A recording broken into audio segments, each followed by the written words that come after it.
Filhas de Deus, capítulo 9. Ministério na vizinhança. Devemos sentir ser nosso especial dever trabalhar pelos que se encontram em nossa vizinhança. Pensemos como ir em socorro dos que não têm interesse nas coisas religiosas. Ao visitar os amigos e vizinhos, mostremos interesse em seu bem-estar espiritual, da mesma maneira que pelo bem-estar físico. Falemos de Cristo como um Salvador que perdoa o pecado. Convidemos os vizinhos para nossa casa e leiamos partes da preciosa Bíblia e de livros que lhes explicam as verdades. Convidemos para se unirem conosco em cânticos e orações. Nessas pequeninas reuniões, o próprio Cristo estará presente, segundo prometeu, e os corações serão tocados pela sua graça. Mulheres necessárias em vários ramos da obra. Há nos vários ramos do trabalho da causa de Deus um vasto campo em que nossas irmãs podem fazer bom serviço para o Mestre. Muitos ramos da obra missionária são negligenciados. Nas diversas igrejas, muito trabalho é deixado por fazer ou executado imperfeitamente, o qual podia ser bem feito com o auxílio que nossas irmãs, sendo devidamente instruídas, podem dar. Por várias formas de esforços missionários, podem elas atingir uma classe não alcançada por nossos pastores. Entre as nobres mulheres que tiveram a coragem moral de decidir-se em favor da verdade para este tempo, muitas são dotadas de tato, percepção, boas aptidões e que darão obreiras bem-sucedidas. Os esforços dessas mulheres cristãs são necessários. Amiga das pessoas. Caso um membro da família de Cristo caia em tentação, os outros membros devem olhar por ele com bondoso interesse, procurando firmar os pés que se estão desviando para caminhos falsos e conquistando-o para uma vida pura e santa. Esse serviço requer Deus de todo membro de sua igreja. Essa é uma forma de trabalho missionário doméstico que é tão proveitoso para os que o fazem como para aqueles por quem é feito. O bondoso interesse que manifestamos no círculo doméstico, as palavras de simpatia que dizemos aos nossos irmãos e irmãs, habilitam-nos a trabalhar pelos membros da família do Senhor, com quem, uma vez que permaneçamos fiéis a Cristo, viveremos por todos os séculos. Sê fiel até a morte, diz Cristo, e dar-te-ei a coroa da vida. Portanto, quão cuidadosamente devem os membros da família do Senhor guardar seus irmãos e irmãs. Tornemo-nos amigos seus. Se eles são pobres e necessitados de alimento e vestuário, supramos as necessidades materiais da mesma maneira que as espirituais. Seria essa uma dupla bênção. Amiga de famílias em necessidade. As irmãs podem fazer muito para aproximar-se do coração e enternecê-lo. Onde quer que estejam, minhas irmãs, trabalhem com simplicidade. Se estiverem em uma casa onde há crianças, demonstrem interesse nelas. Façam-nas sentir que as amam. Se uma está doente, ofereçam-se para ajudar nos tratamentos, ajudar a mãe exausta de cuidados e ansiosa por aliviar o sofrimento de seu filhinho. Todos devem ter parte na obra de Deus. Nossas irmãs podem fazer muito. Nossas irmãs estão fazendo comparativamente nada, quando poderiam fazer muito. Cristo está examinando a vida e o caráter em busca de frutos e encontrando muitos professos cristãos à semelhança da figueira infrutífera, que nada produzem a não ser folhas. As irmãs podem trabalhar eficientemente para obter assinantes para nossos periódicos, trazendo assim a luz perante muitas mentes. A distribuição de folhetos e a obra da colportagem cristã pode ser feita igualmente por nossas irmãs e nossos irmãos. Satanás está ativo neste departamento de sua obra, espalhando literatura que está rebaixando a moral e envenenando a mente dos jovens. Publicações ateístas estão sendo espalhadas largamente através do país. Por que não deveria cada membro da igreja estar empenhado com o mesmo profundo interesse em espalhar publicações que elevem o espírito do povo e lhes apresentem diretamente a verdade? Essas revistas e folhetos são para a luz do mundo e muitas vezes têm sido instrumentos na conversão de pessoas. Nossas publicações estão hoje espalhando a semente do Evangelho e, da mesma maneira que a palavra falada do púlpito, são instrumentos para trazer muitas pessoas a Cristo. Igrejas inteiras têm surgido em resultado de sua circulação. Nessa obra, todo discípulo de Cristo pode tomar uma parte. Façam com que os folhetos, as revistas e livros sejam disseminados em todas as direções. Levem por onde forem um pacote de escolhidos folhetos, os quais podem passar a outros, logo que surja a oportunidade. Que se venda o que for possível e emprestados ou dados segundo as circunstâncias. Os resultados serão importantes. Certeza de estar trabalhando para Jesus. Nossas irmãs não são excluídas de tomar parte na obra de Deus. Todos que tenham provado as virtudes do mundo por vir têm fervoroso trabalho a fazer em algum setor da vinha do Senhor. Nossas irmãs podem conduzir as coisas de modo a estarem sempre com os seus dedos ocupados na manufatura de delicados artigos de embelezamento de seu lar ou para presentear aos amigos. Grandes quantidades dessa espécie de material podem ser levadas e postas sobre a pedra fundamental. Mas olhará Jesus para toda essa variedade de delicado trabalho como um vivo sacrifício para si? Louvará ele tais pessoas com as palavras: Eu sei as tuas obras, e o teu trabalho e a tua paciência, e como sofrestes e tem paciência, e trabalhaste pelo meu nome, e não te cansaste? Todas podem fazer algo em casa. Nossas irmãs têm sido muito prontas para se excluírem de aceitar responsabilidades que requeram meditação e acurada aplicação mental. Entretanto, essa é exatamente a disciplina que elas precisam para aperfeiçoar a experiência cristã.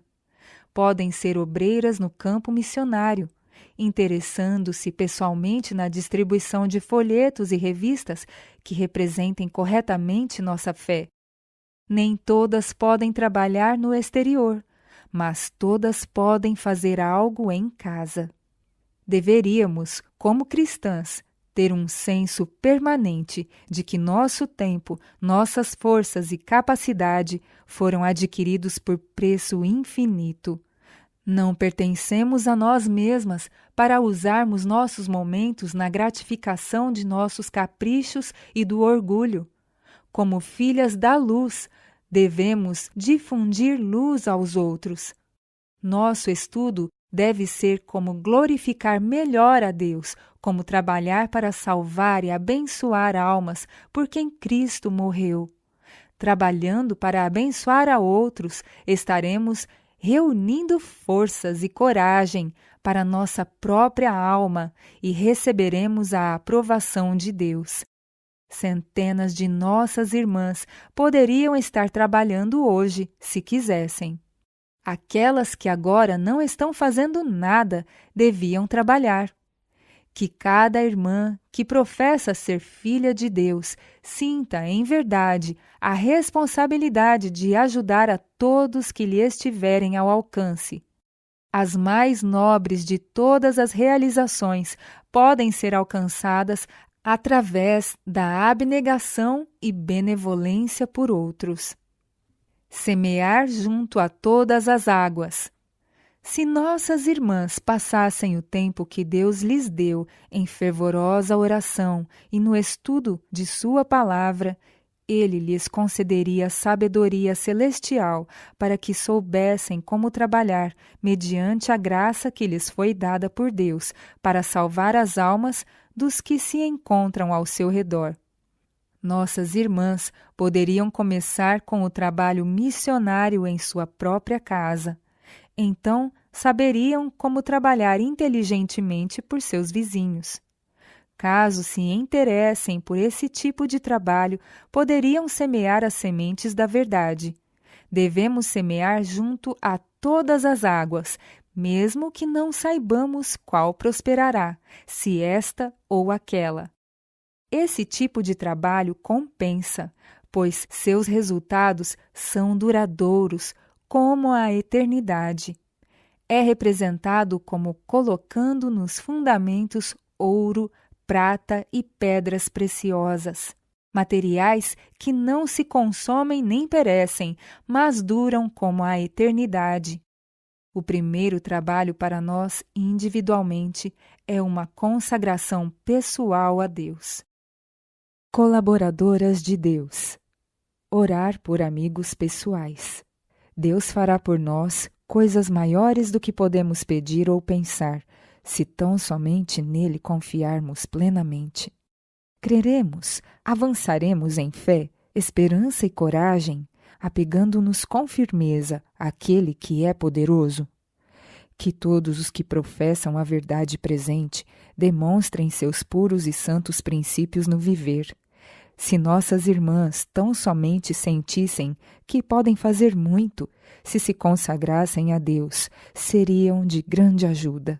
Se falassem e atuassem com sabedoria celestial entre seus conhecidos, poderiam fazer uma boa obra.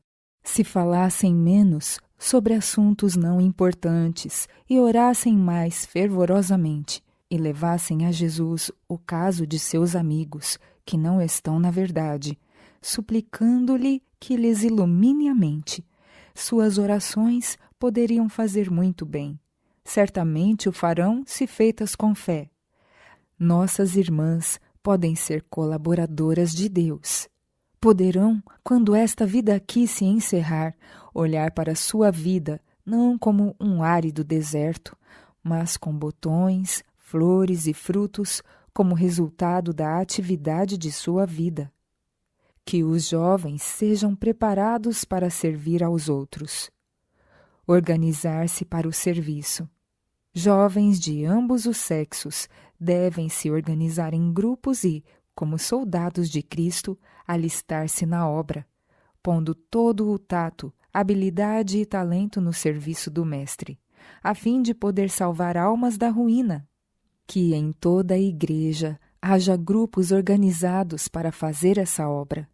Não quererão os jovens que realmente amam a Jesus organizar-se como obreiros, não somente em favor daqueles que professam ser observadores do sábado, mas também dos que não pertencem à nossa fé? Ensinar métodos práticos de fazer trabalho missionário. O que agora se necessita para a edificação de nossas igrejas é do importante trabalho de obreiros sábios para discernir e desenvolver talentos na igreja. Talentos que possam ser preparados para o uso do Mestre. Os que estão empenhados em visitar as igrejas devem ensinar aos irmãos e às irmãs os métodos práticos de fazer trabalho missionário. Que haja uma classe de preparo para os jovens que se dispõem a trabalhar, se forem ensinados. Rapazes e moças devem ser ensinados a tornar-se obreiros em casa, na vizinhança e na igreja. Os jovens podem realizar reuniões. Antes de eu apresentar essas questões, dirigindo reuniões na Austrália, aos estudantes da escola de Avondale, alguns se haviam empenhado diligentemente no esforço missionário, visitando famílias, distribuindo literatura e dando estudos bíblicos em locais que ficavam de 1 a 7 quilômetros de distância. Mas Muitos dos estudantes aqui, como na maioria das outras escolas, agiam com base na teoria de que seria mais sábio aprender tudo o que pudessem durante a permanência na escola e aguardar o encerramento das aulas para, então, assumir algum esforço missionário ativo. Ao estudarmos o que seria para o melhor interesse das igrejas de Nova Gales do Sul e para os alunos da escola, que haviam tido experiência em trabalhar para Cristo, julgou-se que seria melhor incentivar pessoas com alguma experiência para deixar a escola e passar a semana visitando igrejas, ajudando a realizar reuniões e unindo-se aos obreiros dessas igrejas em sincero labor por aqueles que necessitavam de ajuda. 7, então, saíram de Koorabong, além do pastor Haskell, que passou a semana com a igreja de Stanmore, junto à qual atuou de maneira muito eficiente e amorosa. Quando essa questão foi considerada pela primeira vez, para alguns pareceu algo grave perder uma semana do semestre escolar. Custara muito chegar à escola e, aparentemente, essa seria a última oportunidade de frequentá-la, sendo cada lição muito preciosa. Mas, após consideração, o serviço foi aceito alegremente. A cruz foi levantada e, ao ser levantada, levantou aquele que a erguia. Nenhum dos obreiros se acomodou confortavelmente, mas passavam com rapidez de um lugar para outro. Tiveram calorosa recepção. Encontraram pessoas solitárias, famintas por encorajamento espiritual. Ao regarem a vida dos outros, seu próprio espírito era regado. Quando esses obreiros retornaram à escola, estavam cheios de alegria e ânimo. Sua fé se havia desenvolvido com o trabalho e estavam prontos a motivar e ajudar seus companheiros. Nessa ocasião, irrompeu entre a colônia uma grave epidemia de gripe. Apareceu primeiro nas cidades e depois abriu caminho pelo interior. Como era de esperar, a escola foi um dos últimos lugares afetados. Havia muitos enfermos ao nosso redor. Os alunos da turma de enfermagem prática apresentaram-se voluntariamente para ir, quando necessário, e cuidar dos doentes. Assim, foram enviados de 2 em 2 para ministrar tratamentos e cuidar daqueles que estavam mais fracos. Essas experiências lhe prepararam o coração para apreciar e receber instruções acerca do valor do esforço missionário como parte de sua educação. Ao ser apresentado o assunto na escola e na igreja, durante a semana de oração, alunos e professores procuraram agir segundo as sugestões e encontraram oportunidades de trabalho por todo o lado. Nas tardes de sábado e domingo, de 16 a 20 alunos se empenhavam em realizar reuniões de oração, estudos bíblicos, reuniões de jovens e serviço de pregação em 6 a 10 lugares diferentes. Um resultado desse trabalho já vemos. Os obreiros se sentem grandemente abençoados. Outros resultados poderão ser vistos no futuro. Uma carta missionária para Maria Chase. Maria Chase era sobrinha de Tiago White, filha da irmã dele, Mary.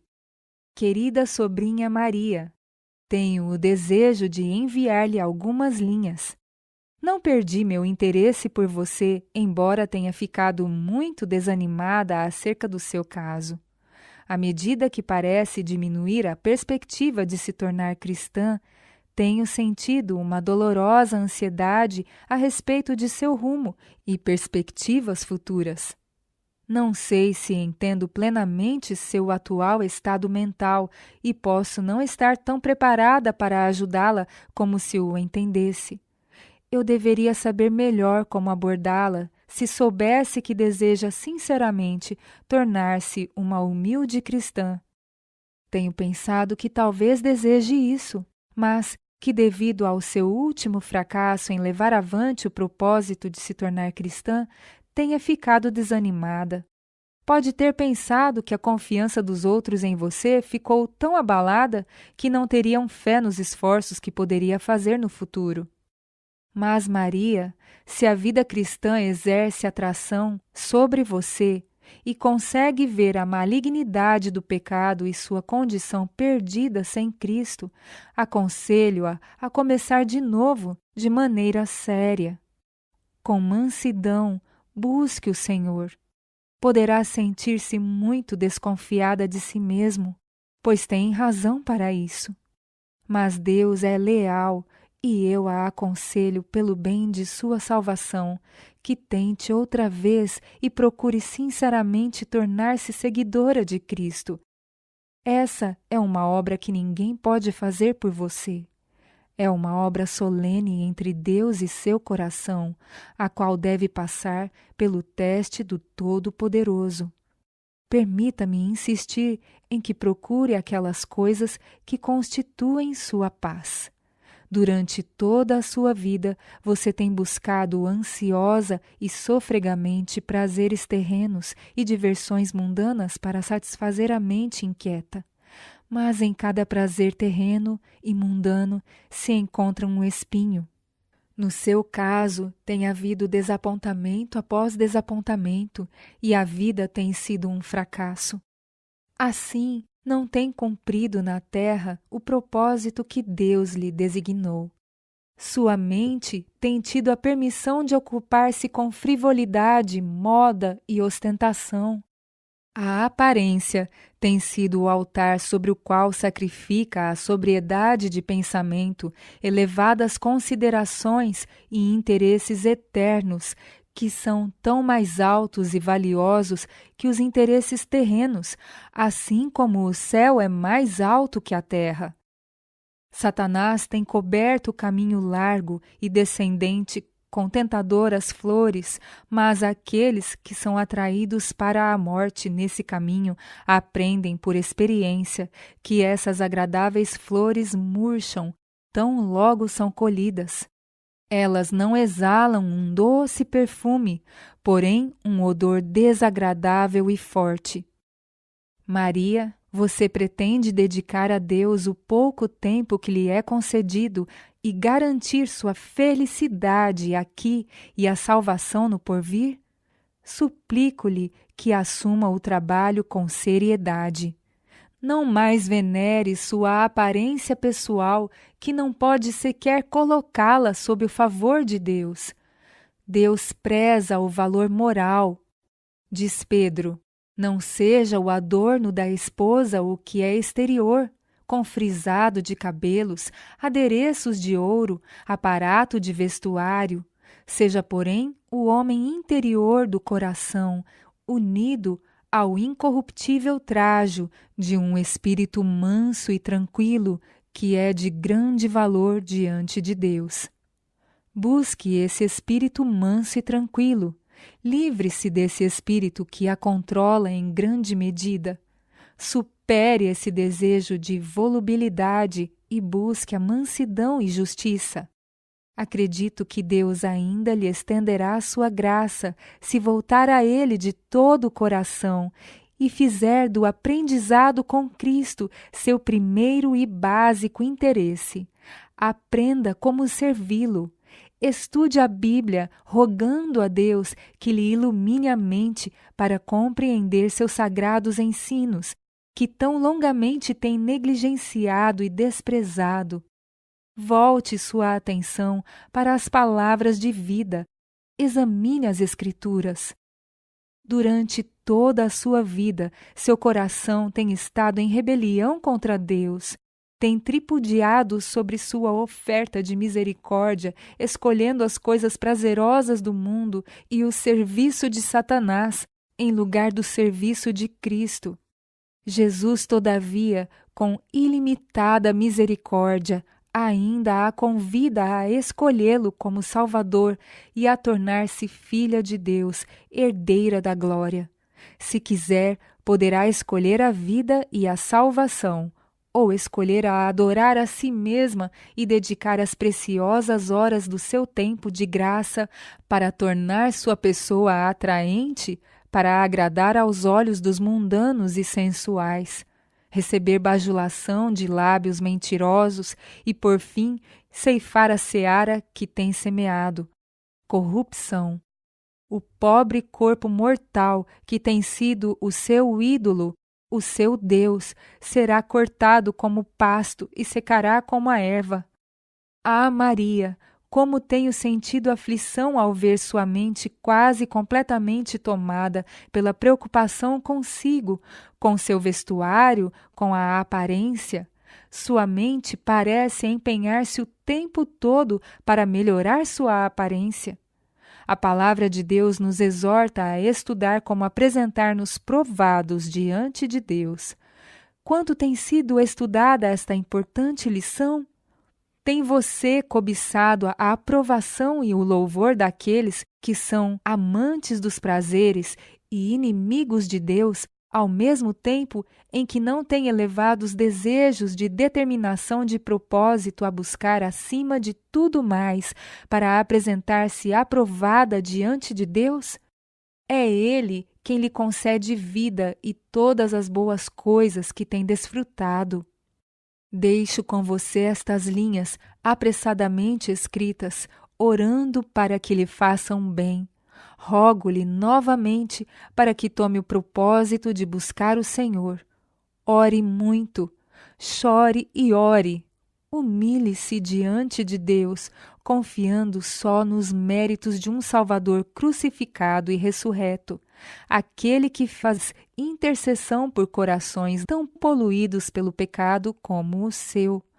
Se outros não a ajudam como você acha que deveriam, não desanime.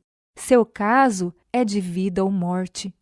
Anjos de Deus observam com interesse para ver se será vencida por Satanás ou se será vencedora e, mediante a eficácia do sangue de Cristo, esmagará Satanás sob seus pés. Escolherá Cristo como a sua porção para sempre? Ore, Maria, fervorosamente, para que Deus lhe revele o pecado e a corrupção do seu coração.